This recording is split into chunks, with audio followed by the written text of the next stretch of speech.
Let's dive into Linde India. Now, this company is a critical piece of what you might call the invisible infrastructure of the Indian economy.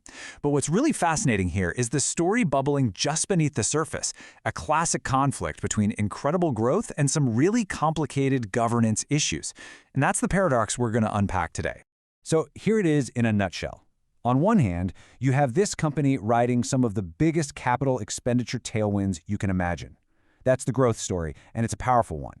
But on the other hand, it's tangled up in these complex corporate governance problems that are creating a massive trust issue. It's this fundamental battle, a fantastic, moat-protected business versus a serious and looming regulatory risk.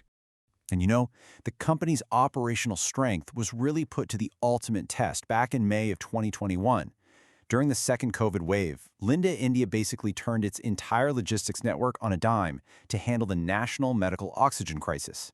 That moment really proved just how capable they were. And, interestingly, it really sped up the digitization of their whole supply chain. Fast forward to July 2023, and that growth story just kicks into an even higher gear. The global CEO announces a massive $1 billion investment plan specifically for India. And the goal here? Well, it was to take India's contribution to global revenue from 3% all the way up to 5%. That's a huge strategic jump. Then we get to February 2026, and we see a major strategic pivot. The company launches its Growth 6 strategy, which is all about focusing on those high-margin gases needed for semiconductors. This pivot also happened right as a big leadership change was going down. A new managing director, Milan Sadukyan, stepped in after the previous CFO left amid some pretty intense regulatory pressure. And then, just 1 month later, literally weeks after that pivot, the governance friction just explodes. Shareholder activism from institutional and retail investors completely boiled over. It all came to a head when they flat-out rejected a major business deal between the parent company and its Indian subsidiary. A real tipping point. Okay, so even with all that friction, the bull case for Linde India is incredibly compelling. Let's start by looking at its unrivaled strategic moat. So the company's moat is really built on this gas-as-a-service model. See, they don't just sell gas in a truck. They build over 1,000 miles of pipeline and run it directly into their customers' factories. Think about that. This creates enormous sunk costs and a massive physical barrier to entry. Then they lock customers into these strict multi-year take-or-pay contracts. Switching to a competitor becomes almost impossible. It basically just eliminates churn. And there are two gigantic trends just pouring fuel on this fire. First, tech onshoring. You've heard of the China Plus One strategy, right? Well, it's driving this huge demand for semiconductor gases right here in India.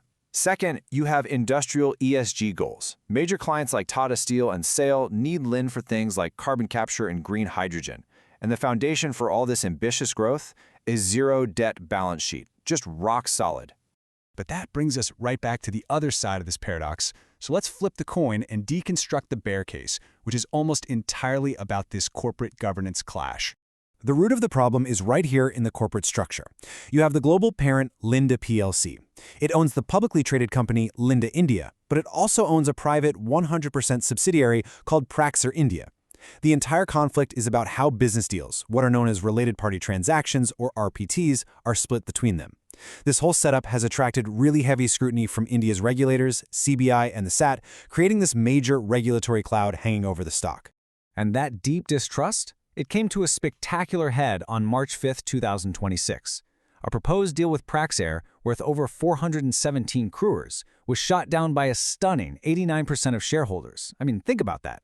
This wasn't just a vote. It was a loud and clear signal of complete and total distrust in how the parent company was allocating business. And if the internal issues weren't enough, you have external threats too. You know, if oil prices spike above $100 a barrel, that's going to squeeze margins across the entire sector. And at the same time, if we stay in a high-interest rate world for too long, it could really slow down the kind of big, capital-heavy projects that Linde's growth depends on. So with all that said, this great business, this huge governance risk, how does the market actually price it all in? This brings us to valuation, and this is where the contrast is just, well, it's stark. The company's valuation is where you can really see this paradox in plain sight. Linde India is trading at a PE multiple of around 106. Meanwhile, the average for the rest of the sector is just 23. That means it's trading at a premium of nearly 4 times. What this tells us is that the market is pricing in absolute, flawless operational perfection, but it seems to be completely ignoring the governance risk. Which, of course, brings us to our final conclusion. A situation that leaves absolutely zero margin for error. We're calling this the flawless pricing paradox. Here's how it works. You've got this undeniable operational brilliance, but it's being divided by a regulatory overhang that's acting like an uncertainty tax on the stock. The result? Zero margin for error. At a 106 PE multiple, investors are paying for a perfect growth story. A story that, frankly, the company's own governance structure just can't guarantee.